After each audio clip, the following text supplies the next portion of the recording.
snow cats with gas at the treetop.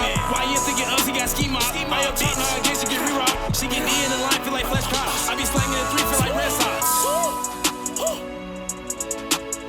Bullet gas on the tree, I'm with 9. He got shot in his spine cause he's spying. People are hot to man, talking. Get it shaking. Who's when you gonna watch first? Probably the funniest first. Each day I wake up and clock in. Know my family been straight, we been locked in. I floated some dimes off the smoke muscle. While I'm always gon' shine off the damn hustle. It's the shit that's inside, keep my mind right. Know a smoky gon' pop when the time's right. Let the boys be the block, get they limelight. Out the way, smoking gas, I'm with 9. Know they watching my page and they spying. Try to break in the circle, they spying. I'm remixing the Sprite with the C-Wop. Rolling snow cats with gas at the treetop. Why you thinking of? He got ski mop. I up top, now I guess you get re-rock. She get D in the line, feel like flesh cops. I be slanging a 3, feel like red socks. I said B's and Sawoo, you get red shots. I'm on one. 38 could've loaded and don't one. Getting in moves about you. All I'm dreaming is the blues. Dreams are real too. What it means telling you. What it means fell through. Ice on, Iceman, ice show. Speed when I blow. 3, mind blown. Freeze, the time on. Delete, on my wrong. Retracing my steps, I'm going. When I fell off, I turned to a dog. Ran it up, now my money too tall. Selling merch, ain't no tree or no dog. I relieve him, he think he too raw. Some priest smoking peas in the fall. Glock on hit, got him thinking of fupa. Wasn't like this, but I was influenced. Bro got dog and it's ready to bark. That's road, it's ready to spark. It's the end, but I'm here from the start. Each day I wake up and clock in. Know my family been straight, we been locked in. I floated some dimes off the smoke muscle. While I'm always gon' shine off the damn hustle. It's the shit that's inside, keep my mind right. Know a smoky gon' pop when the time's right. Let them boys be the block, get they limelight. Out the way, smoking gas, I'm with 9. Know they watching my page and they spying. Try to break in the circle, they spying. I'm remixing the Sprite with the C-Wop. Rolling snow cats with gas at the treetop. Why you thinking of? He got ski mop. I up top, now I guess you get re-rock. She get D in the line, feel like flesh cops. I be slanging a 3, feel like red socks. Bullet gas on the tree, I'm with 9. He got shot in his spine cause he's spying.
All right, man. All right.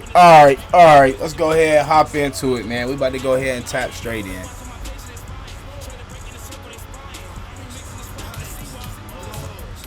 We got Coach JB. They had a surprise guest, man. You can see right here by the hoodie.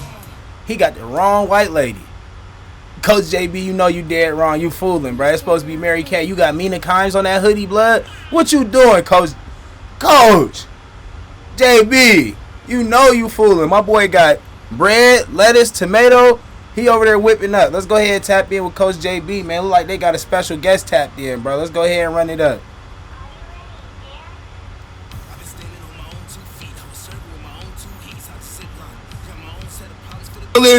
Beat writer out there in Cleveland. And then my man Shiloh defending his brother, the Sanders family name. We got our special guest here in the building, man. The hardest hitting defensive player in the family. safety, content creator, the one and only Shiloh Sanders is in the building. Shiloh, what's going on, my guy? I got you, brother. How you doing? I'm good. How you doing, man? Where's Coach JB at? You know what? That's a funny question that you asked, man. So I was looking for Coach JB. He was late to the show, but I'm looking right now behind the scenes and breaking news, man. Our producer Bailey, can you go ahead and bring JB in? What's going on with JB? What's up? Are we on? I'm making a sandwich, dog. My bad. Bro, that's what I'm saying. Anyone can make a sandwich. They trying to pay me being misogynistic, bro. Hey, y'all like barbecue or you want mayonnaise like white folks? That's racist, homie. Why you put the barbecue out there, homie? Hey, Coach JB, can you make me a sandwich? They think I'm just trying to talk down about women. That's not the case. We all make. I got a sandwich right here, Shiloh. We all make sandwiches. Yeah, let me tell y'all something, bro. When I was younger, my dad used to ask me to make him sandwich. And we used to put extra peanut butter. My sister did the same thing. Yeah. He used to put extra peanut butter on it on purpose, so he won't ask me no more to make no more sandwich. He ain't like the way you made it. No, I'm just saying, bro, that it's all about narrative nowadays, bro. Even me just saying that, it's just like, now he hates women. That don't make no sense. That's not the case, but thankfully, I'm my own platform. I'm my own man. Whatever I see, I can respond to, I can react to, and voice my opinion. But tell me this, Coach JB, tell me this. Do you coach anymore? Hell no. Am I on the team? Hell no. We're in the same lane. Same shit. I can say what I want. Hell yeah. Cheers. So why is it a problem when somebody last name Sanders has something to say, bro? I'm a media outlet. When I went to the Pro Bowl, when I go to Shador's games, I get media credentials. That's my lane right now. I would be grateful for a opportunity in the league, but that's hold up. My boy said when he go to Shador's games, when he pull up at Shador's games, he got the press credentials. Same press credentials that Mary Kay got. Same press credentials that Jason Lloyd got. G. Bush got. All these people that are out there in the face of the media. Zach Jackson, Peterlins, people like that. He got the same credentials. So when he has something to say and he voices his opinion, just because he doesn't say it the way you like it, you can't react like this is an NFL player talking. But he's not in the league. So he can talk to you and about you how you want to. And you can't say it's a reflection of Shador. Like he just said, he is his own man with his own platform. That's not it right now. Reality right now, I don't have another opportunity. So guess what? This is my lane. So whatever I see, whatever I want to respond to, that's just what I want to respond to, just like you guys. But how's it a problem if your last name's Sanders and you do that?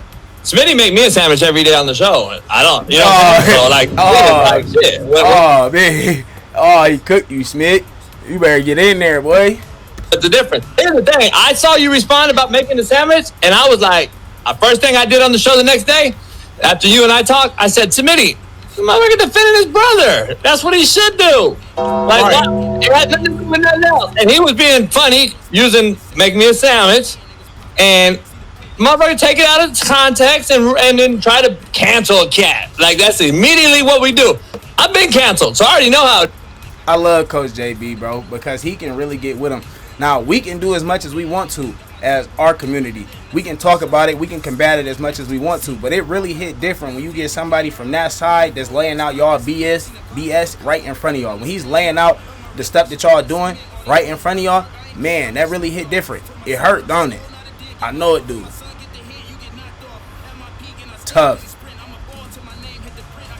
It is. So, like, am I fair? Huh?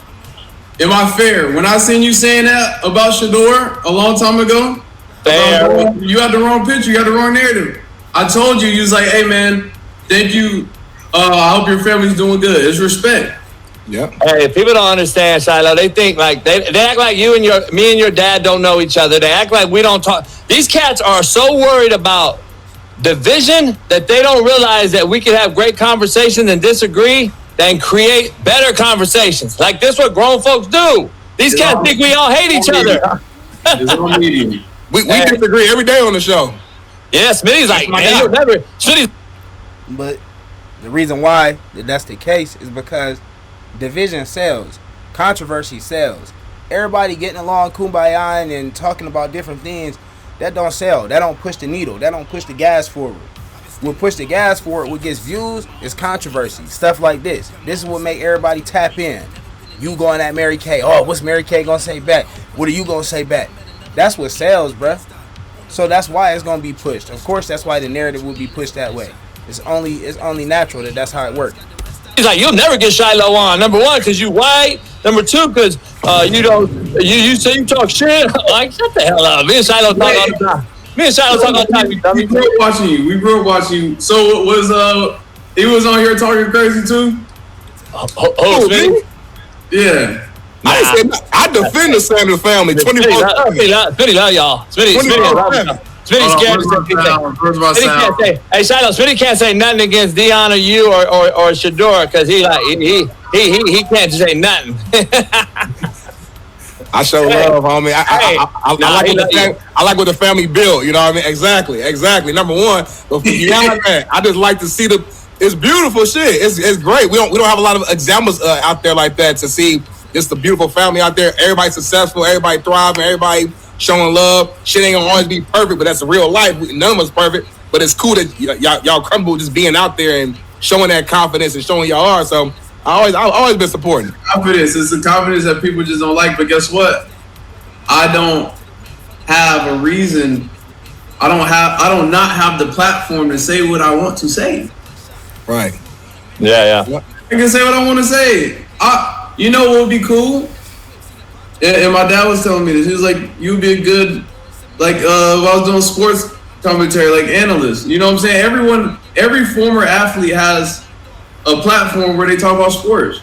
You know, if some topic interests me, like the lady Mary Kay talking crazy, then okay, I'll address it. But what everyone doesn't know is that it's been going on for so long, and she's even talking about me. Hold on. Hold on. Receipts. I need you guys to do homework on her also. I'm not trying to attack nobody. I live in Miami. I don't want to be that guy. I'll be him though for you. Life good, Shiloh? I don't want to be that guy. Yeah. I paid more doing media than I would have been on a team. Yeah. Soft flex on him. That was a soft little. He said, I'm in Miami. This ain't no background. This ain't no green screen. Tap in. I done made more off this media than anything I would have been doing at the Bucks camp. And that's cool. If I had another opportunity, that's cool. But guess what? I'm living good and I'm happy. And you know, it's not always the case when you're in a situation where you just always have to think about, all right, I'm in the NFL. I can't respond to this person bad-mouthing me or defaming me for no reason. How long can we let this go on where people are just talking about you and you can't even say anything, bro? Like, that's not reality. That's not real life. And to your point, it's so normal though. It's so normal that someone that don't know you could just get online and they got credentials. They get online and can say whatever, and we're just expected to just be. Don't worry about it. You can lie. You can say whatever. These people just say things to get clicks, but it's a problem. Right. If you address it. Hey, Shiloh, let me ask you something. You posted that people are talking about. I seen these comments, right? I thought Coach Prime raised young men to be high character and whoop-de-whoop. So I posted a response and I said, to me, that's what he is doing. Like, for a guy that critiques and everything like me and goes on and all these things, and I tell my opinion on what I feel is the truth. And it's still my opinion at the end of the day, right? I'm not there with y'all. I know Andre Hart. I know all these guys on your staff, on your pop staff. You and your pops have had conversations for a long time. I'm sitting there like, hold up. That is what you're supposed to do with your brother from that father that is being raised right. Like, what the fuck you talking about? No, I kind of went at somebody on Twitter earlier when I said when they said that, and I've been wanting to critique everything. For me and I argue every day and all this shit, but I'm like, where you at with this whole, you do this on the media, you do this, and they say this, but then you do this, and then you got defense. They defend you or they blast you. It's really it's that simple, dog. You're never going to win in this thing. And that's why it's that stand on 10 toes, and that's what we respect. This is my thing, Coach JB. This is my thing. I'm a grown man. I'm 26. I have my own platform. I've been building it for years and years and years while I've been playing. I can say whatever I want. I'm not on a team. I'm a media guy. No different than you. No different than you. Or Mary Kay. Exactly. No different than her. But guess what? I have a video. I have a video for you guys. Man, so what do you got going? You're not working out. You're not working out nothing. Doing nothing towards football right now. You're just doing you right now in this. Yeah, I'm working out and stuff, but fam, like,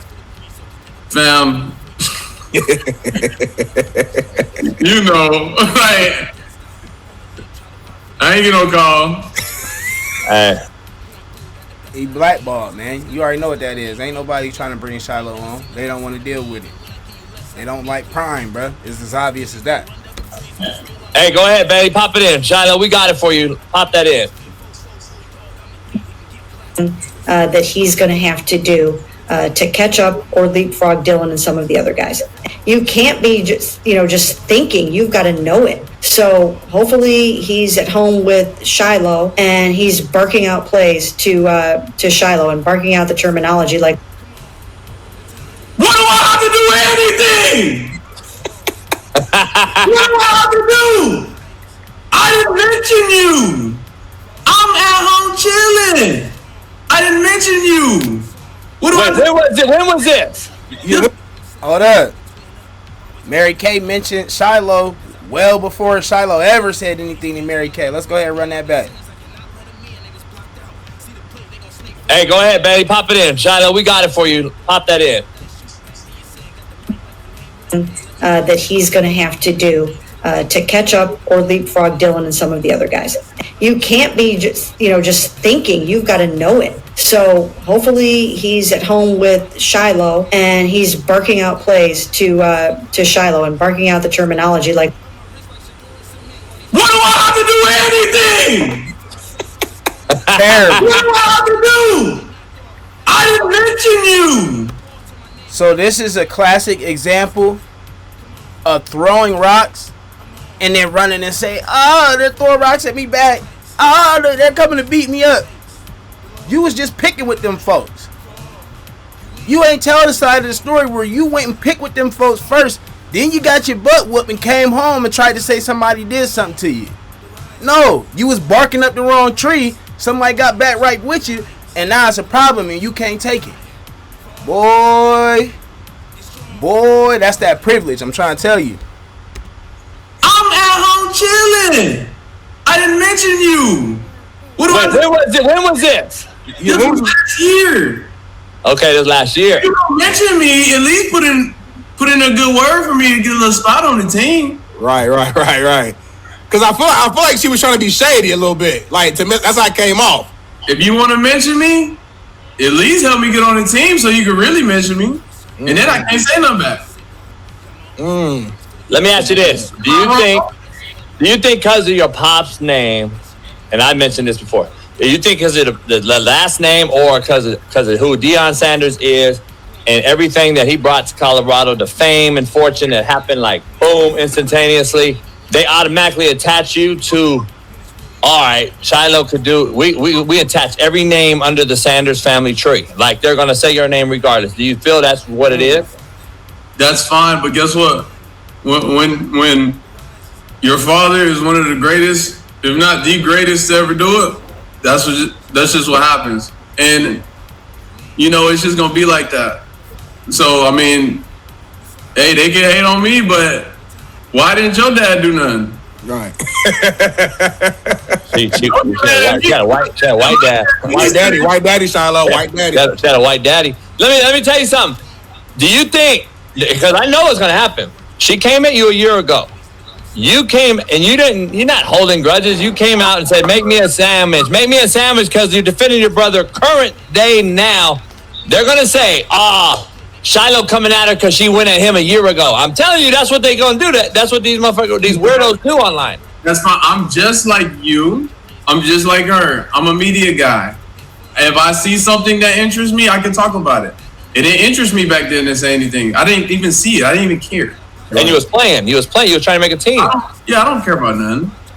Like, personally, like, even this. Like, you just having fun. Maybe one day me and Mary Kay could make a YouTube video making sandwiches together one day. You know what I'm saying? Like, I don't have no hate towards nobody, but it's certain things that I want to talk about, certain things that it's not worth my time to talk about. Hey, bro. This dude is silly. He said maybe me and Mary Kay can make a video making sandwiches one day together. Do it all for you. Just hit me up and be like, dog, Coach, can you go at this, bro? I'll do it. I love it. I don't hate women. I love women. I love shit out of them. That narrative is just stupid.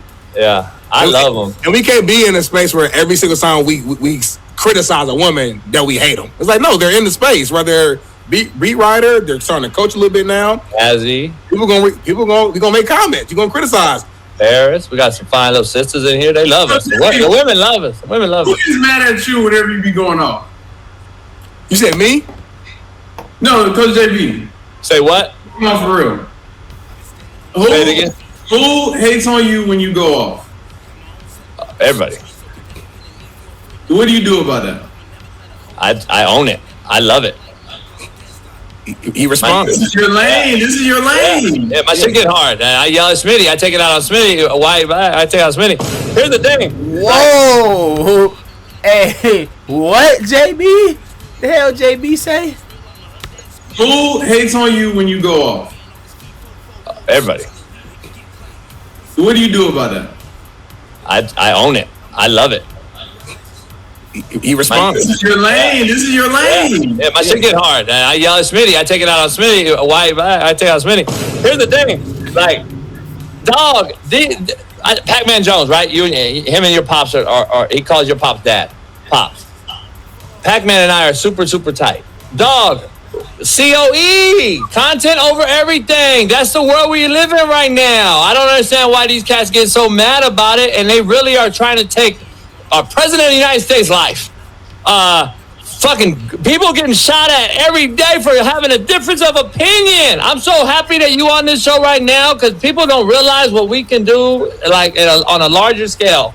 I'm on Marshawn Lynch's show today, and Marshawn hit me up earlier like, man, get Shiloh on, dog. This shit gonna be fire. I'm like, yeah, and he's like, we got to do something with him too. I know we're gonna do a black-white thing, like go each other's hood. Everything race, homie. Yeah. Yeah, but you're not a true white guy though. You know, yeah. I can go make barbecue burger in the hood. But here's the thing though, Marshawn like get him on the show, JB. That shit that's different, huh? I'm like, I know people don't realize like these cats want you to be divided so bad. Like they don't want you to have any common ground. I'm like, dog, I coached my whole life. I've coached hood kids my whole life. Like I'm from Compton. These motherfuckers really want me to be like, no, these motherfuckers can't say that, and this cat can't be like this. These cats don't know me. That's the problem. I fooled y'all. JB a game banger. People don't know that. Yeah, but a lot of things is positive. A lot of people don't really want to know. A lot of people don't care to know. Yeah, they don't know. Hey, Coach JB, I'm not gonna lie. You would love me as a player, though. I already know. I said, I said, hey, Shiloh got a little hip stiff, but he'll bang the shit out of you. What'd I say, Smitty? Hardest hitting safety in the draft. Yeah, you said that. Come down here. I got Super Bowl champ on Shiloh all the time. Eric Weddle, Super Bowl champ of the Rams, up for the Hall of Fame this year. Maybe top 5 white boys secondary players of all time. He was like, Shiloh's a box safety. He'll bang you. He'll hit you. He's like, knock you. He was dabbling in the GM space with the Ravens for a while. And he was like, I think he makes a team. And I was like, I don't know. I said, they're going to try to move him to probably some sort of Sam Backer or some sort of hybrid inverted safety. That's called dime. Nowadays, yeah. But you want to know? You want to know something profound? It's about practice. You would like me as a player because of practice, and no one's as a team guy. Yeah. No one's gonna work harder than me in practice. So even like, how everything panned out, I'm a great practice guy. So, like, when it comes to stuff like that, it's just like, I don't even want to think about stuff like that. And I've been building my social media presence and doing the media stuff and had interest in that for a long time. I've been doing it since I was in high school. So at the end of the day, I have a platform. I can say what I want. I'm a grown man. And I'm just thinking about all the people that can't say whatever they want and gotta let people bash them and defame them and make up whatever narratives they want for clicks. And I don't think that's right. Yeah. Amen to that, man. Hey, everyone has their own space, their own platform, dog, and they should be able to do what they want. Like, everybody has a platform. We can disagree with what people do on their platform or what have you. We're growing ours. You growing yours. You guys have the name. I mean, it's crazy how people can't stay in their lane no more. They cannot stay in their lane. If they don't like it, they're going to go at you, period. And there are nobodies. They got the ones with the fake. This the thing, man. If you're not getting some type of hate in life, if you're not getting somebody coming against you, any type of opposition, a form of opposition in life, you obviously not doing something right. If everything is easy street, peaches and cream, then you're not doing something right. So take it in stride, keep grinding, man. Every day you get better. So I like what they saying right there.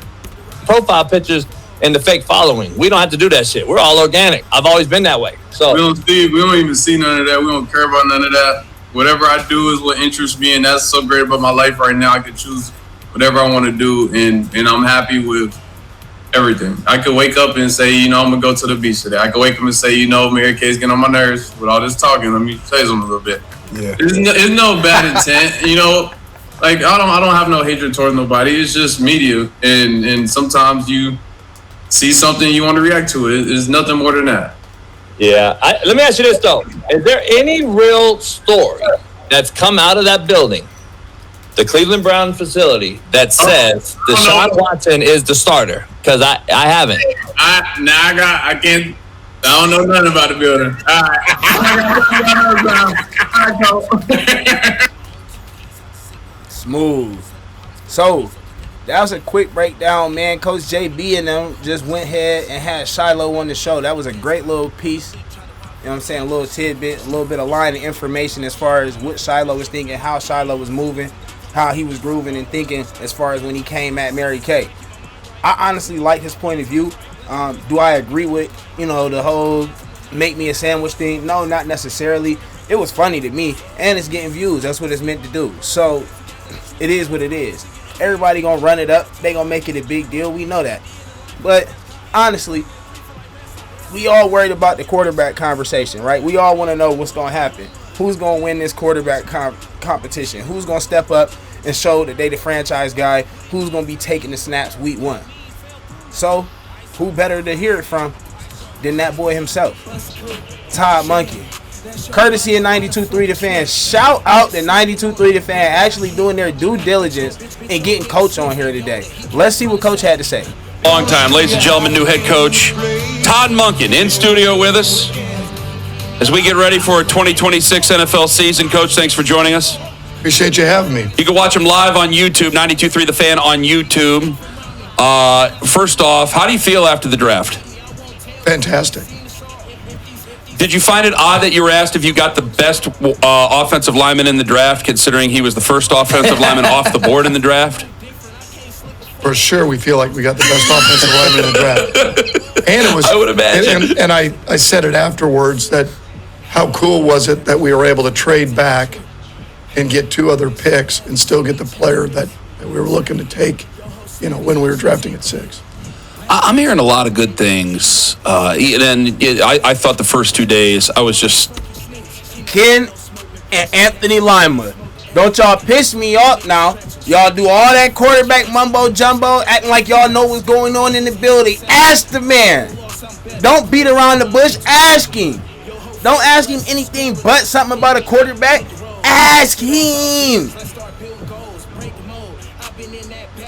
So excited, so surprised about how it fell to us in the first 2 days.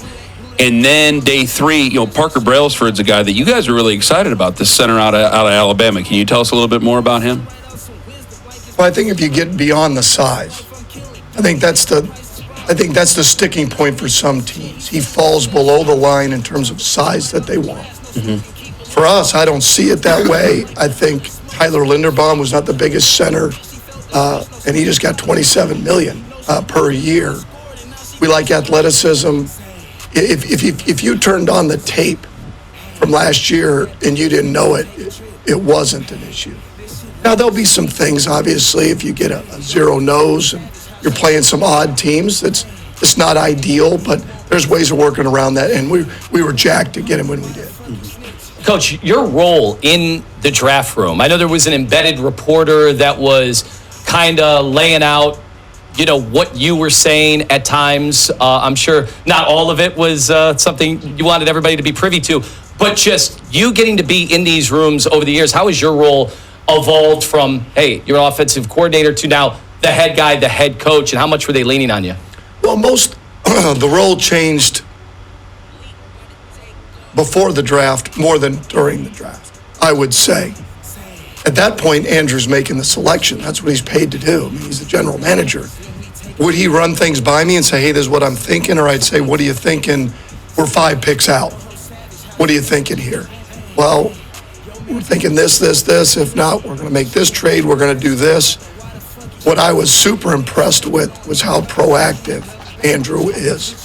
One way or the other, moving back, moving up, talking to other teams. Him and his team that were a part of it was very impressive. I've been in other rooms, and I thought it was as well done as anywhere I've been. And it fell the right way in terms of, for us, in terms of what we were hoping, the picks that we got. And doesn't always work out that way, but it was great when it did. Well, to even have a rival exec and someone you work with like Eric DeCosta lavish praise on what the Browns did. And I thought it was also interesting. I mean, you're there. You've been in other rooms or you've seen it. This seemed like a Wall Street simulation. What can you tell people about the outfit, Andrew Berry and everybody being able to put together something like that goes through every single scenario? When it comes to trade downs, I think people would be amazed to think about how sophisticated this system was. Well, each team does it a little bit differently, but I would say this, that I think not only with the place I was before in Baltimore and also here, what you see is you're trying to eliminate anxiety. That's all you're trying to do. Is you've already in a lot of ways set the board how who you would take if it felt a certain way. Now the only part of that is in the trades that comes in that changes the landscape.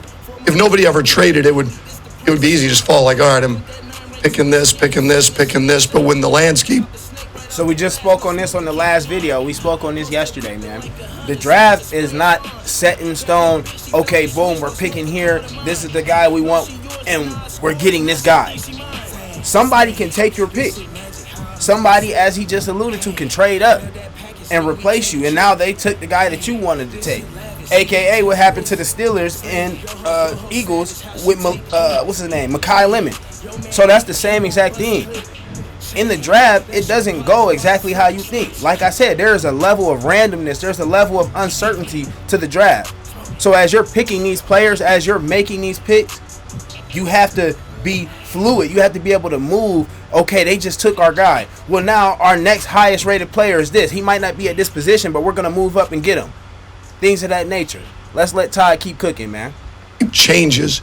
I think, Andrew and his guys did a great job of working through the other scenarios that led to the picks that we ended up with. And then what is it like having the top guy in the room next to you, Jimmy Haslam? Oh, it was really cool. I realized I was the head coach. I mean, I'm right next to the owner, and in between the general manager, I guess that's what I do. I'm the head coach.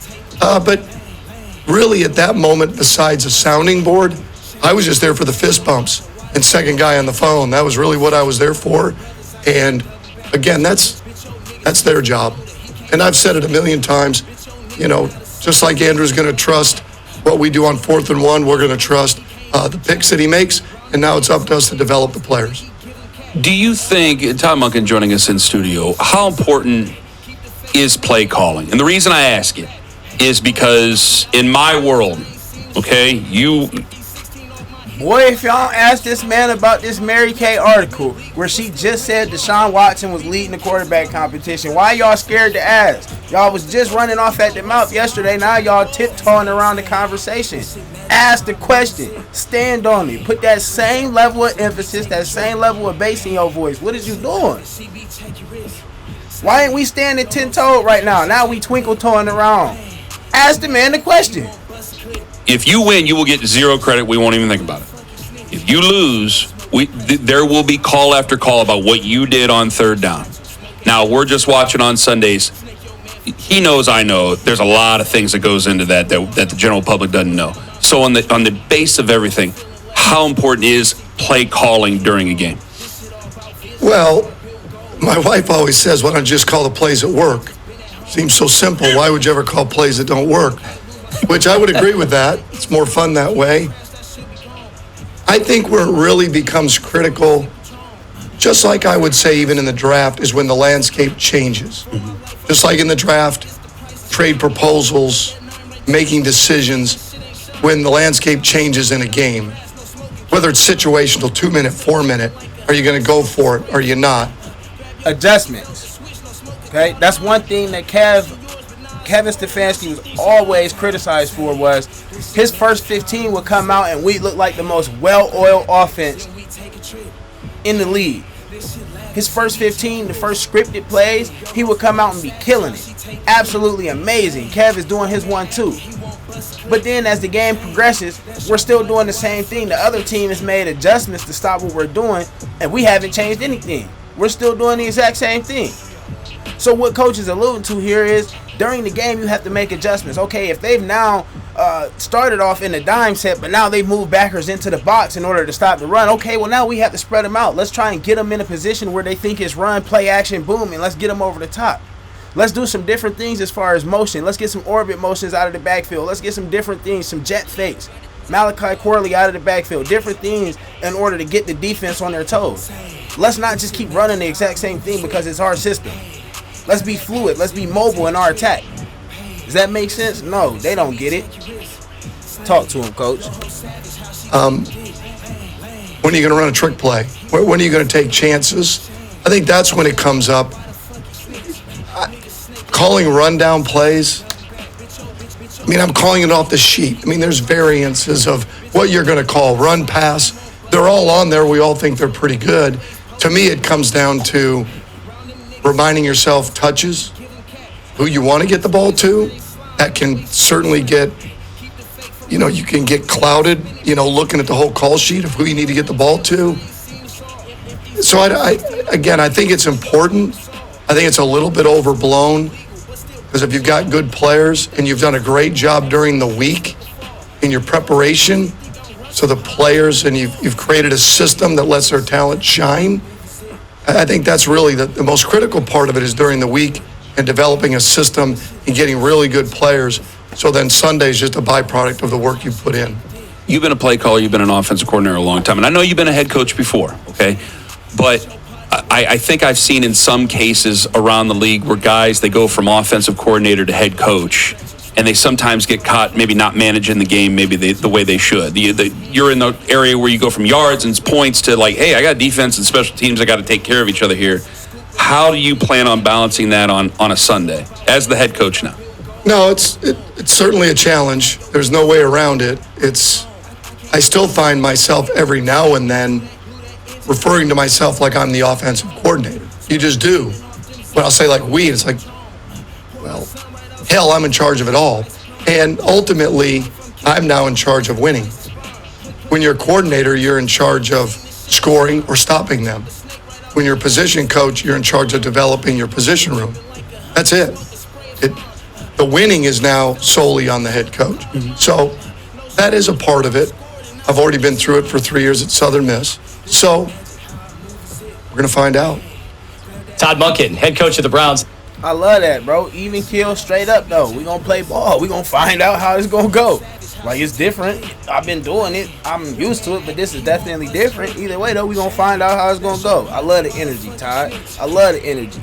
In studio with us, when somebody new takes over, whether it's a college program or the NFL, they got to make it their identity. They got to build this in their identity. Is there something, and this doesn't have to be a dig at who's been here before, but is there something you came in immediately and said, I want to do it this way, and I'm going to make this my own, whether it's something, accountability. You see how he tried to throw that in there? I'm not going to let him get by. This doesn't have to be a dig at anybody that was here before. Yes, you want him to slight Kevin Stefanski so you can go right home and have a million-view article about how Todd Monken, just slighted Kevin Stefanski before he's ever played a game and he thinks he's better and all this other stuff. That's the narrative you want to run with. Go ahead. We know it. Whether it's a messaging, whatever it is there something to put the Todd Monken stamp on the Cleveland Browns? Well, first off, I have a ton of respect for Kevin Stefanski. He is a fantastic football Great coach. Answer. You don't get to be a head coach in the NFL and not be a fantastic football coach.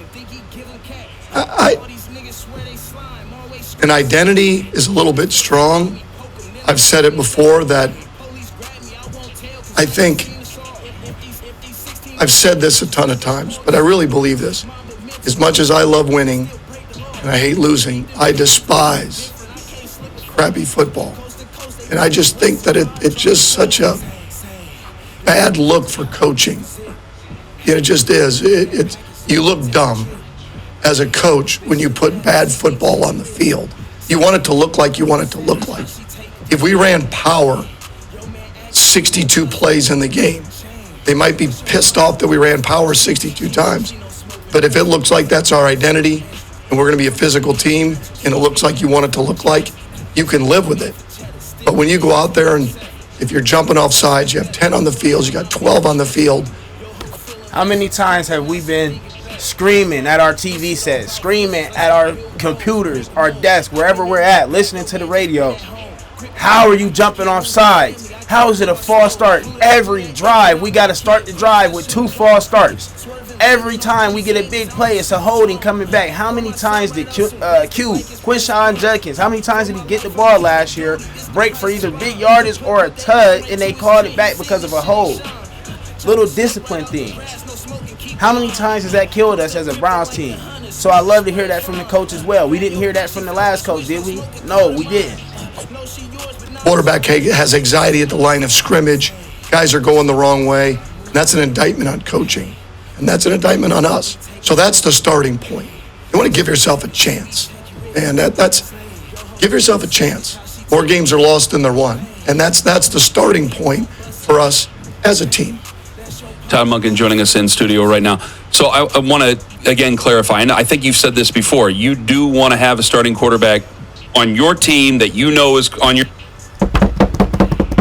Here we go. Now we getting into the real conversation. Y'all done pissed away his time for 10 minutes. Now it's time to get into it. Start asking about these quarterbacks. Your depth chart, number 1, before training camp, correct? Would love to. Okay, you would love to. You're not necessarily stuck in cement on that idea then. Well, I would love to have that. I'm not there yet, so I can't say that. We've been on the field 3 practices, which was awesome to get out there with our players. I was talking to Carson yesterday. He said, feels so weird that we got from phase 1 to get on the field, and then now we're back off for 3 weeks. But it's always changing based on what you see. I don't have a history with any of our players. I know where this is heading. But I don't have a history with any of the players. They're all external to me. Just like when I interviewed coaches for the coordinator position, there was no internal candidates. I wasn't here. They're all external to me. So all the players are external other than Tylan Wallace, who was with us. So at the point is, what I've seen after 3 days, okay, that gives us a little bit of a 40,000-foot view of where we're at. But that can change once we get back on the field for 4 weeks at the end of this spring. We'll have a better idea then. But there's only so many reps you get. You've got to start the target toward. Stand on y'all toes and ask this man about this Mary Kay article about Deshaun being the leader right now. Ask the question. Who's going to start opening day? And now that can still change. And that can change even if someone's getting 2/3 of the rep to someone getting 1/3 of the reps. Because you're still going to play preseason games. You're still going to want to see those guys at quarterback and see how they play. Why is it important for the rest of the team to figure out who that guy is before training camp actually starts? I think you're talking about our players. I think it's important for them to have an idea of the identity of the team and have a belief in whoever that is. Ultimately, the ball's in that player's hands every down. So, and you're going to come down to 4-minute, 2-minute, end of game scenarios. You have close games every week, a belief system that this guy's going to take us to the promised land, which is starting with a winning team, winning the division, right? Winning a Super Bowl, all those things. I don't think players care. I just think they want to know who's going to give us the best chance to win. Who do we believe in that's going to give us the best chance to win? Because through all the money and all of that, there's nothing like the feeling in the locker room when you win. And I think that's what players still crave, to be a part of winning and to be able to wear your Browns gear with pride. Hey, I'm a Cleveland Brown. Yeah, that's what the fans want. The fans want to be able to rock their Cleveland gear, man, with honor and get respect out in the community. Not everybody telling you your team is trash and you having to defend your team's honor every time you go out with a Browns hoodie on or a Browns hat on. We in Northeast Ohio and you got just as many Steelers fans as Browns fans walking around. Nasty work. No, we want to be confident and know that our team is that. Walk outside with our jersey on, our 2 jerseys on, like, yeah, and get that respect. That's what we coming for. So, yeah, you're damn right. We want our players to move with that same exact effort and intensity and that same way of carrying themselves. For a big trial, a judge will instruct the jury. You got to be impartial. You got to delete anything you might have heard about this case. Get it out of your mind. Can you possibly do that and be that objective when it comes to 2 quarterbacks, both very, very famous dudes? Everything that Deshaun Watson has been through and the stuff he's put on tape 6 years ago and the stuff he's put on tape with the Cleveland Browns over the last how many years? And then Shador and everything that comes along with Shador Sanders. Can you possibly be that objective? Well, I think there's levels of being objective. I mean, I'm not Patrick from SpongeBob. I don't live under a rock. I mean, I like this dude. He said, I'm not Patrick from SpongeBob, bro. I don't live under a rock. Yeah, I know what's going on with the QBs. Dub him back. Possibly be that objective. Well, I think there's levels of being objective. I mean, I'm not Patrick from SpongeBob. I don't live under a rock. I mean, I sit there and I hear things, I see things. You're part of that. But I've learned over the years in coaching is your job is to let it play itself out. I said that many of times, like, I'm going to let all of the students take the test. You know, I'm not going to walk in the classroom and before they even take a test, I'm going to observe the students and give them a grade based on what? How they look, how they dress, like nationality, male, female. My job is to let it play out. And sometimes players have they have a fresh start is maybe the best way to put it, or a different style or a different system. So it's my job to do that. And to me, it's the only way. Now, you can be so, again, I would just say there's levels of being objective, right? There's levels where you're like, okay, I believe this player has something more in there, or there's others where I'm just going to be stubborn and say, no, this isn't it. This isn't the direction we're going. And I think that's unfair to every player. I don't care. I know we're talking about quarterbacks, but I'm talking just in general with the players is it's our job to put the best players on the field to give us a chance to win. And how are we going to do that? By being objective. Well, Ken lectured me earlier today and said the internet isn't real. And so I see, when I come in today, Browns international headlines like Shiloh Sanders, sexist comment draws backlash, tells Browns reporter to go make a sandwich. How can you make sure to disassociate any of that stuff with a very serious competition that you are having? Because, everybody has a platform now, and everybody's weighing in on every decision. We had it happen with the prior coach. How can you make sure that that stuff doesn't bleed into what you guys are doing? Well, we were talking about on the ride up here. First off, I think it's awesome. I mean, that's why we get paid so much. I mean, we get paid so much because fans care, and you talk about it. If it wasn't talked about, he said it's awesome. I think it's awesome. How can you make sure that stuff doesn't bleed into what you guys are doing? Well, we were talking about on the ride up here. First off, I think it's awesome. I mean, it's why we get paid so much. I mean, we get paid so much because fans care, and you talk about it. If it wasn't talked about, I sure as hell wouldn't get paid what I get paid. So that's part of what we do. But if that's going to bother me or it's going to bother Shedeur or Deshaun, they have no chance of being either the head coach here or the quarterback at the Cleveland Browns. I mean, for God's sakes, it's the world we live in. I think someone told me years ago that if the president has a 55% approval rating, he's killing it. Well, I don't know, I'll shoot for 60 approval rating or a quarterback. Like, that's part of what we do. It's part of the scrutiny that comes with it. And fine, that comes with the territory of what we do. And ultimately, what we do on the field is what matters most. And well, that's a good old ball coach right there. But that reminds me of, like, man, middle school coaches, high school coaches, man, Tom McDaniels type of coaches, man. That's what's going on right there, man. I like that. Said it, and there's more to it than just saying, but it really is. You want to stop the narrative? Play well. Want to stop a narrative? Win. It's really that simple. Now, there's more that goes into that, because I got scrutinized by just saying, oh, winning. I know there's more to it. I get that. But ultimately, that's what it is. It's any narrative.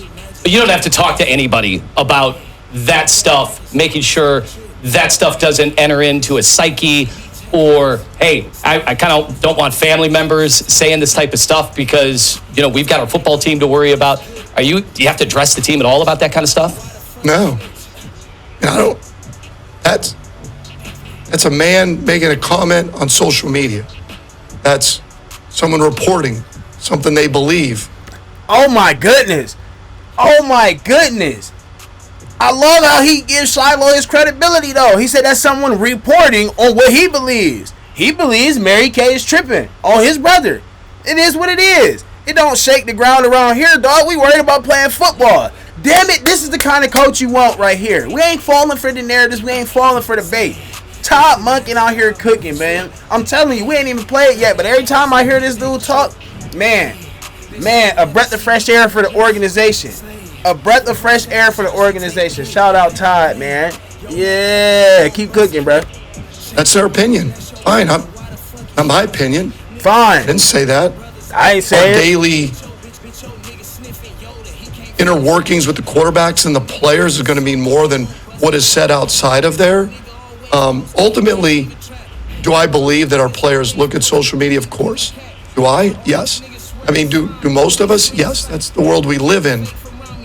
But ultimately, with the players, like, I think that has changed over the last few years of how do you get your players to deal with things that are being said about them, good or bad? How do you manage that? I think that is a real challenge. But ultimately, like I said, that's going to be what defines you. Then you're going to struggle to be either the head coach, be an offensive coordinator, or be our quarterback. Tom Monken joining us in studio, head coach here at Cleveland Browns. So last week you mentioned 2019 with us during the draft. I know from an NFL Films clip I saw you'd mentioned 2019. I didn't ask you to rip anybody from 2019, all right? I mean, if you want to, fine, go ahead. What do you plan on doing different, though? Because I know 2019 bothers you. That was supposed to be a real good football team, and it wasn't. What do you plan on doing different? Well, it's a different staff. It's a different moment in time than then. And again, I owe a lot to Freddie for hiring me. And Freddie Kitchens is a good football coach. We just didn't do it well collectively, myself included. We just didn't do it well enough, and the players. But we had talent. And we were in a position where, with the right group, we could have ascended. I really believe that. It was close. And then there's been some ups and downs since then, and I really, truly believe, and when I took the job and I talked to Jimmy and J-Dub and Andrew, I thought, I think we're in a position now, if we can stack another draft together, I think we can really start to ascend. And I believe that in my heart. I believe it when I took the job, that we're at the point now where I think we can get back on track, stack drafts together. And then, because really it's about draft, develop, and coach better. The last part's the coaching better. But you got to draft really good players, and we got to develop the heck out of them. No one gets a ready-made roster. And then we've got to coach. We got to stay on the cutting edge of what's going on in the business. And then give yourself a chance every week by playing great football.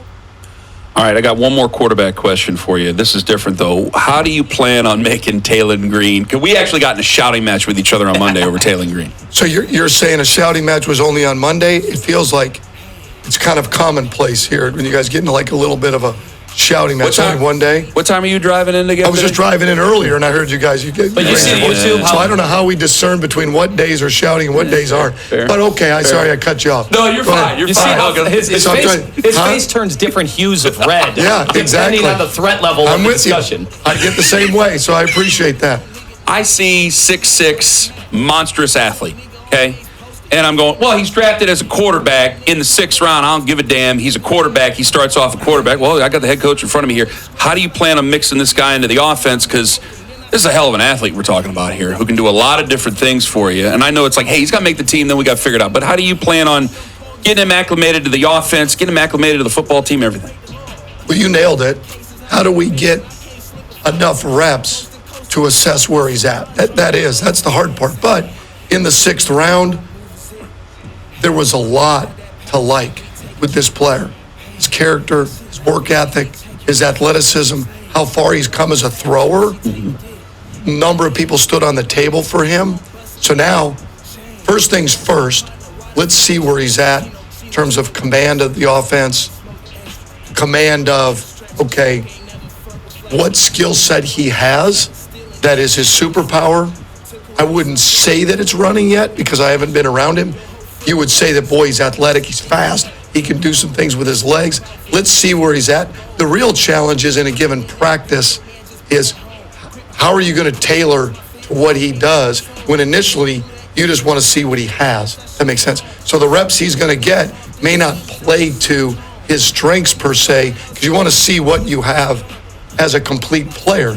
Then organically you'll see some of the athleticism, and then when we get to that point, you'll call it accordingly, or you'll script it accordingly in practice, if that makes sense. Yeah. Because you won't, we're going through that now with Dylan Gabriel. He's a lefty. Like when I'm scripting, in my mind, I have to think, well, there's certain things we do with a right-handed quarterback, certain things you have to do with a left-handed quarterback. But in the early parts, you're just trying to see what they have. We're already going through that with Dylan because he's lefty and a righty in certain throws. And so we'll have to do. So what he's doing, once again, without even trying to do it, he's just alluding to his coaching style.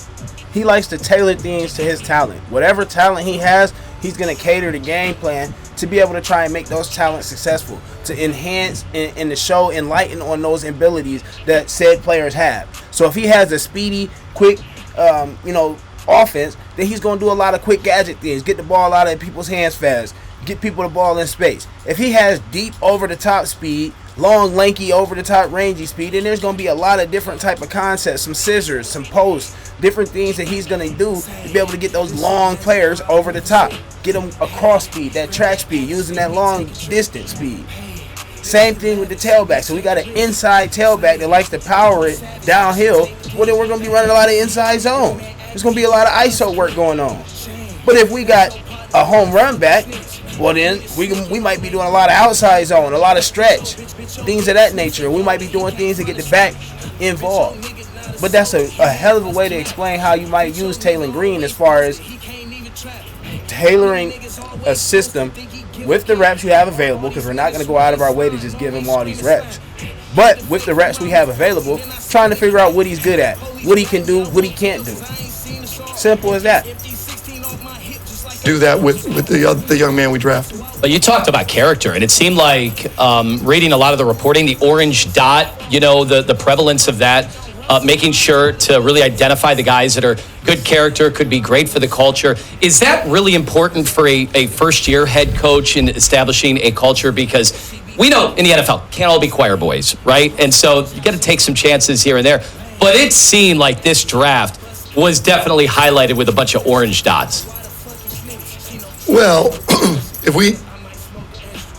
you're looking at football character and then work ethic character and then off the field issues, there's almost like talent, how they work, and then off the field. There's like 3 pieces to this. And so what would you love? Obviously, everybody's looking for big, fast, physical, smart, tough, works his rear end off, got a great family, already married, got 2 kids, goes home at night, watches the Voice. Hell, I don't know. But with their wife. But that doesn't always work.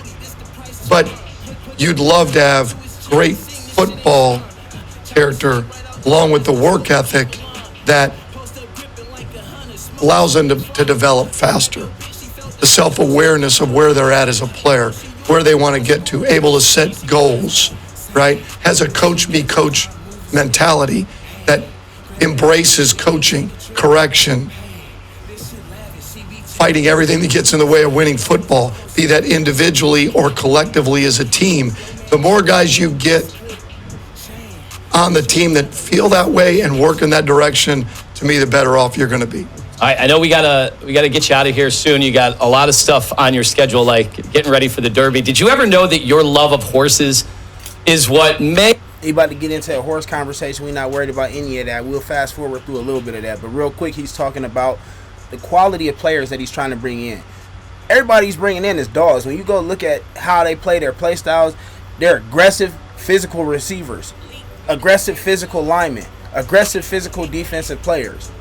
Also with high on the field and off the field character. So that's a new wave in Cleveland. That's what we're looking for. Bring dogs in, bring great athletes in, people that's ready to come, get to it, and deliver for us. They have tipped all of us off in the first place that you would be the head coach. Listen to this. You're going to tell me that the Kalshi markets are going to be swayed just because someone's horses are going to be boarded here? What is that? Todd Monken. Stop beating around the bush. Is right now the favorite, but it's close. You're doing slippery wizard things. All I know is this. Todd Monken is an owner of multiple horses, and the horse community right now is talking. And boy, are they talking. And then Liva said that you were basically, there's no basically about it. He said you were getting the job because he talks to horse people. If that was the only reason I got the job, no, that's not the I've been reason going you got about the this job. the wrong way. I mean, I should have been owning more horses. And I will give you a funny story, though. So when I'll get back to the horses. So I'm at Georgia. And the season ends. We win a second national championship. And I had gotten to be good friends with, and my wife had, with the basketball coaches, Tom Crean and Steve McLean. My wife, Terry, had gotten to be good friends with their wives. Well, it just worked out that Tom Crean's wife is a Harbaugh. Okay. So Ravens let go of, Greg Roman. Mm-hmm. It couldn't have been a day or two later, and Joni Crean, Harbaugh, calls my wife and says, would Todd be interested in the Ravens job? Well, I'm going to call John and tell him this is the guy he's got to hire. And I'm thinking, man, I've been going about this all wrong. I mean, I just put my wife... It's not what you know, it's who you know. A wise old man always told me that, man. It's not what you know, it's who you know to get you in positions, man, to be successful. Out there getting no wives and give myself a chance at some of these jobs. But that is a true story. That it started off with, not that I hadn't been in the NFL, not that John would have known who I am, but I'll be damned if it wasn't, my wife and Joni Crean's relationship that started it and got me an opportunity. So now the next job I get is because of the horse people, which I think is awesome. And Shador got me that horse, which had nothing to do with horse racing. I still have no idea. He said he just liked it, wanted to just send me a gift, I guess, for my birthday. And it's still sitting up there amongst the helmets. So, but I don't think it had anything to do with horse racing. How many horses you have? I don't have any now, which is really sad. You got rid of the horses? Well, I did. Well, eventually we sold the last one we had, which was a really nice filly.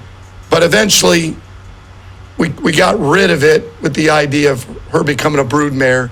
And it was time to just get rid of her. I didn't have a big piece of it, but it was an expensive horse.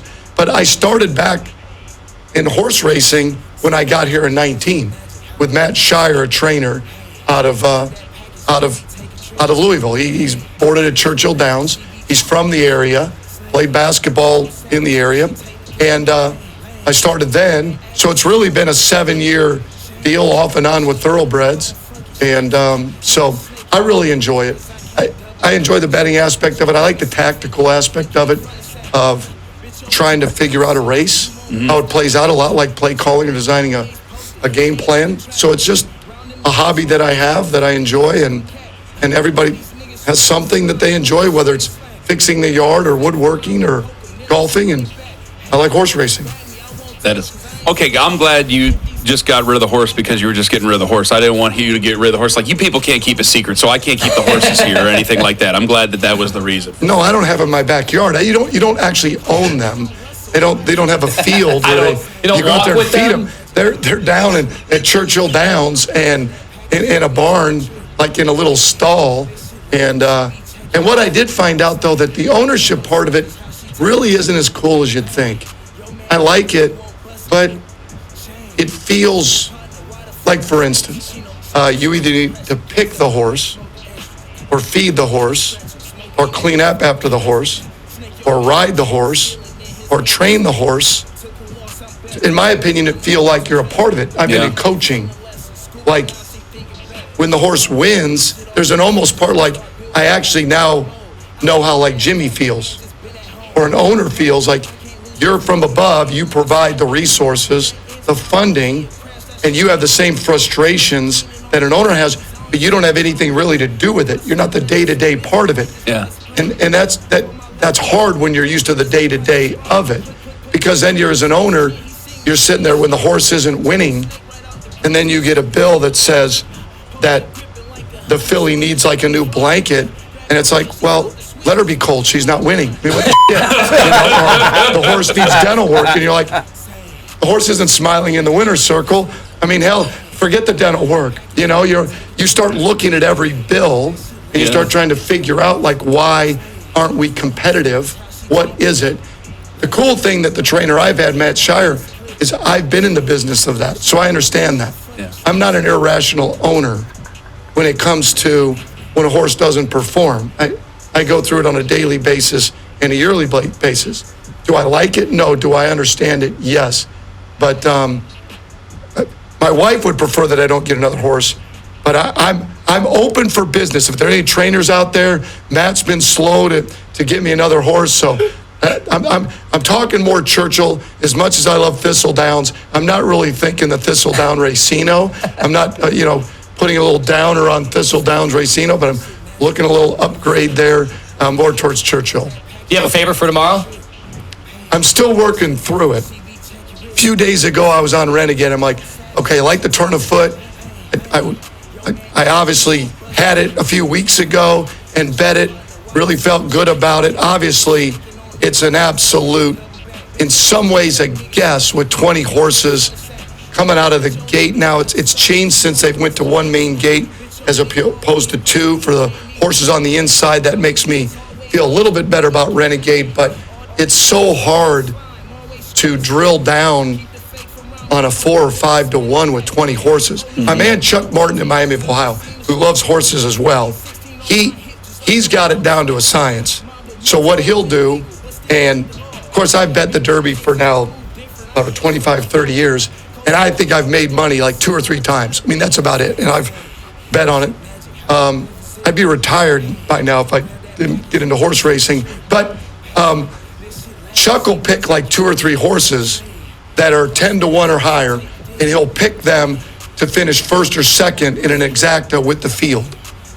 And it'll be like, let's say it does a $2 exacta, there's 19 other horses, that's 38 on top, it's 30 out in the back end, 76, and he'll pick 3 of them. And if the exacta comes in with another long shot, he'll win a decent amount. Like he had Rich Strike, who won it a few years ago, who got into the field, was actually number 21 and won it. It was $5,000 because the exacta paid with like a 50 to 1 with like the next horse. I'm not saying that's the direction I'm going to go, but I've got to change something up from what I've been doing. But We used to have, I'm going to tell another story while we're here. When we're on the Derby. And there's another Chuck Martin story. And to this day, Kerry Lombardi and Tony Lombardi, who, when I was at Eastern Michigan, Tony was our defensive coordinator and his wife, Kerry.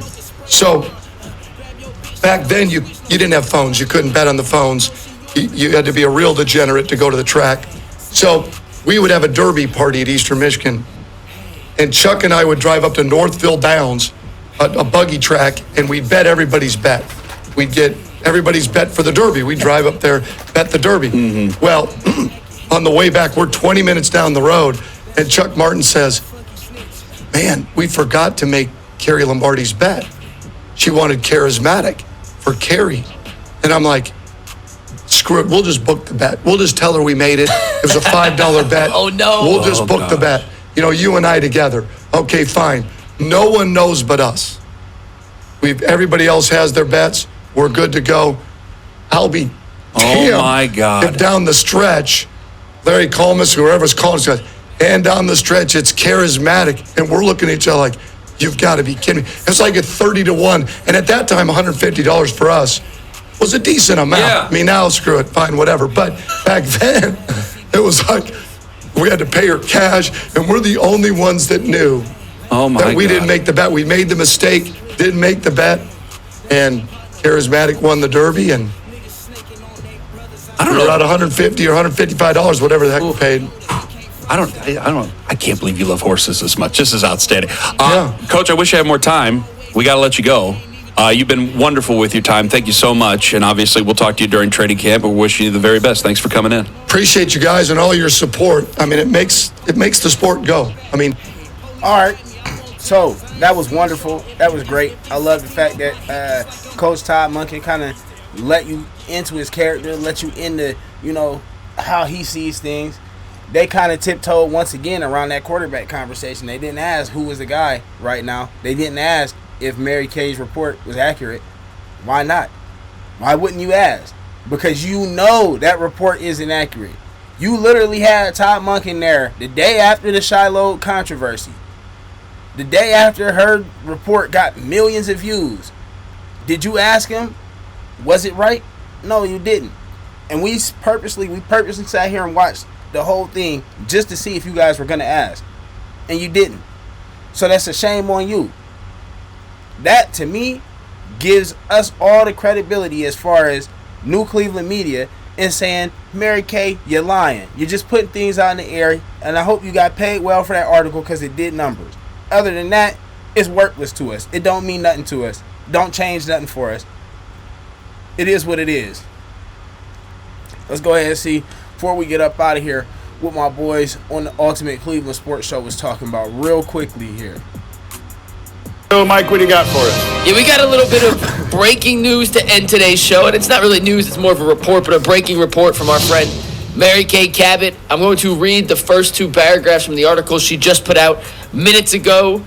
Quote, Deshaun Watson has emerged from the Browns' voluntary minicamp last week with an edge over Shedeur Sanders in the two-man quarterback competition and now has the inside track to be named the Browns' QB1, sources tell Cleveland.com. Todd Monken hopes to declare, or at least identify, his starter by the end of Browns minicamp, June 9th through the 11th, meaning Sanders has about 6 weeks to close the gap and try to overtake the former three-time Pro Bowler.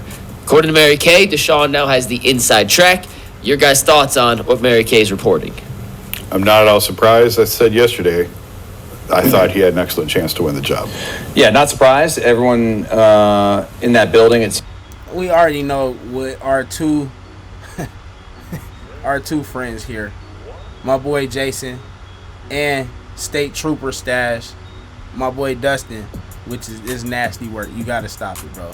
I don't know why all y'all is starting that down, bro, but that's a trend in that community, bro. Y'all got to stop the State Trooper Stash, bro. It is nasty work, bro. That's crazy. But anyways, they're not shocked. G. Bush has already alluded to the fact that he told us the narrative when they ran out of quarterbacks to bring in, they didn't bring in Ty Simpson, they didn't bring in Malik Willis, they didn't bring in Kyler Murray, they didn't bring in Anthony Richardson, they didn't bring in Mac Jones. Okay? So at this point here, Now we have to circle all the way back. If we don't want Shedeur to play, we got to come all the way full circle. Who's in the room? We can't say Dylan because Dylan, we know what that is. We saw that last year. Terrible. We got the 6'6" guy, but he's a 6-rounder who got a weird throwing motion. We can't really say that either. Deshaun Watson. Now he's the holy grail. We have to go Deshaun Watson now. Stop it, bro. That was a great catch. You see that? Seems like there's a lot of smoke coming out of the building about Deshaun being the starting quarterback. He looks good, looks the part. He looks good every camp. He looks good every single camp. Every camp, y'all report the same thing. He looks good. So what? When he gets on the field, it's dog water. No, I'm not surprised. Are you surprised? I mean, my reaction is okay. I just sat here and talked about, I'm optimistic because of Todd Monken, and I've said as a Browns fan, you just want to see the best player be the starting quarterback because as a Browns fan, you want to go out here and win games and not continue to be a laughingstock in the NFL. And so whether it's Deshaun Watson or Shedeur Sanders who gives you the best opportunity to win, Todd Monken has told us time in and time out, the quarterback competition to play itself out, that guy will reveal himself, and that'll be the starting quarterback for this year. I don't see the upside with this at all. Nobody does. I don't agree with it. I don't understand it.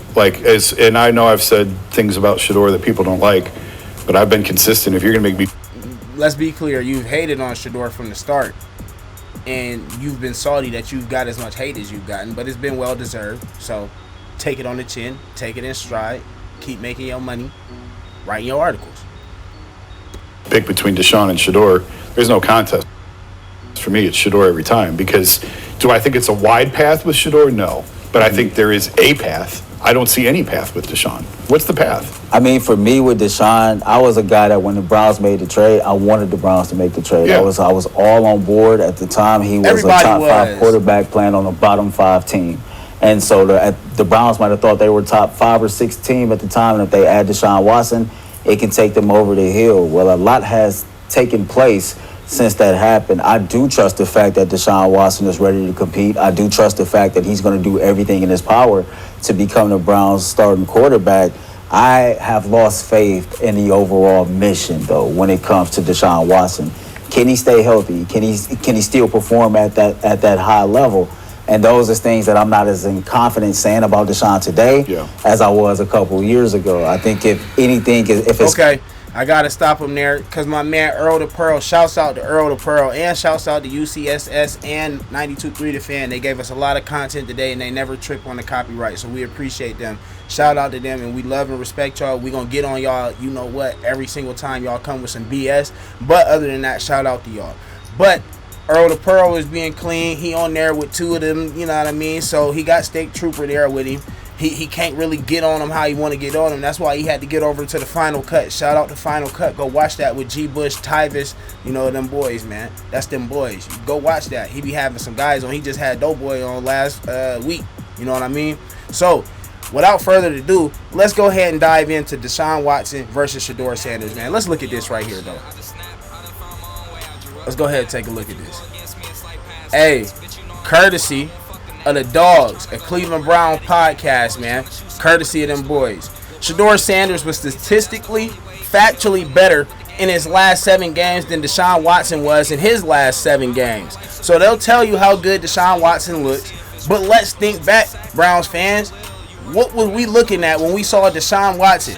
And this is somebody that had years in the league. Not Shedeur, second season. This is somebody that had years in the league. Let's go ahead and take a look. Deshaun Watson, 2024. That's his 7th NFL season. We see that here. 7 games. My boy went 1-6. 1,148 yards. He averaged 164 yards per game. Can anybody get interested in that? Does that sell anything? Does that sell tickets? No, it does not. That's not good. 33 sacks. 4.7 per game. We talk about Shedeur getting sacked all the time. All I hear about is he runs backwards. He turns his back on the defense. That's not gonna work. He's not very mobile. This dude got sacked 33 times, 4.7 per game.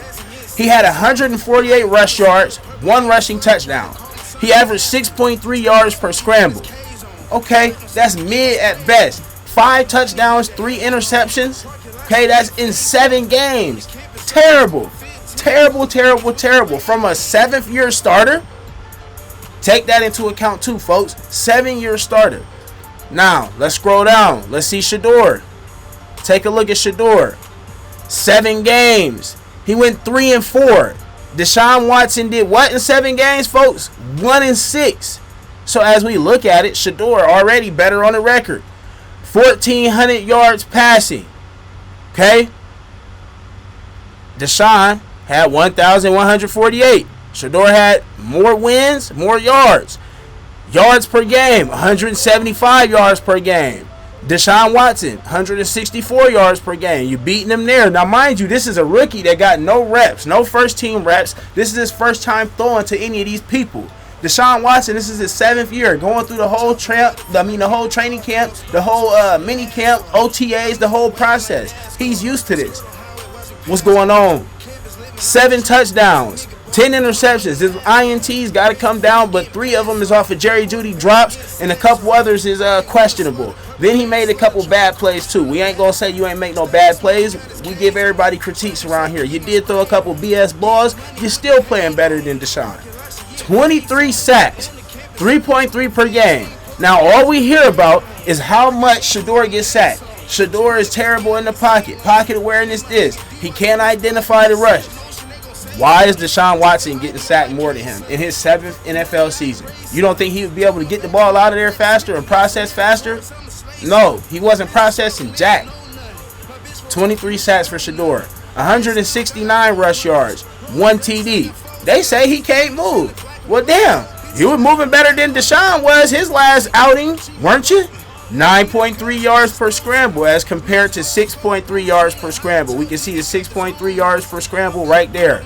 So, when we take this into account, man, and we really look at this here, you know what I'm saying? Let's go ahead and look.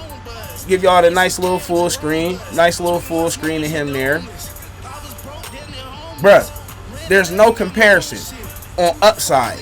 When you take a look as far as thinking about upsides, there's nobody that gives you a better upside on this roster as far as winning games and doing what you want to do as far as a franchise than 2-12, Shedeur, Wristman, whatever you want to call him. So at this point, man, you can fall in with what the media is saying, what Mary Kay is going to tell you, what Jason Lloyd's going to tell you, what Zach Jackson's going to tell you, anybody that's going to tell you what they're hearing in the building, because they ain't hearing nothing. And they didn't have the balls to ask Todd Monken to himself. To it, they had him right there on the platform. We just watched it. Rewind the clip. We just watched him sit right up in Todd Monken's face and not ask him whether Mary Kay was capping or not. You could have diffused the whole situation right there. Yeah, there's people. Why didn't we ask? Somebody explain that to me. Anyways, man, y'all drop your comments, man. Like, subscribe, all of the above, brother. It's been great. It's been great being on the live with y'all, man. Honestly, I don't know what's going to go on with the quarterback competition. It's a lot of different things that can happen. But honestly, I want Shedeur. I feel like the upside with Shedeur is unlimited as compared to the upside with Deshaun Watson. We have a sample size with Deshaun Watson that's been terrible. Dookie, dog water. Why do we need it? We don't. So if we want to move forward, man, get a young guy to rock, man. Let him go out there and see what he can do. 27 is supposed to have all of these quarterbacks in the upcoming draft. So you give Shedeur the chance this year to see what he can do. Let him play the season. If he does good, he's the franchise guy, boom, you go into 27 and you go to try to get Jeremiah Smith. An asset like that instead of worrying about a quarterback. Because they still got Arch Manning as the #1 quarterback, which is beyond me. Shout out 626 Sound, man. Any music you hear on there been produced by that guy, man. Shout out to Davis, man. That guy, Risk. Hey, y'all let me know, bro, in the comments. Are you rocking with Shedeur or Deshaun Watson? Is Mary Kay tripping or was Shiloh justified? I don't know, man. Y'all let me know, though. Let them boys be the block in they limelight. Out the way smoking gas, I'm with 9. Know they watching my page, they spying. Try to break in the circle.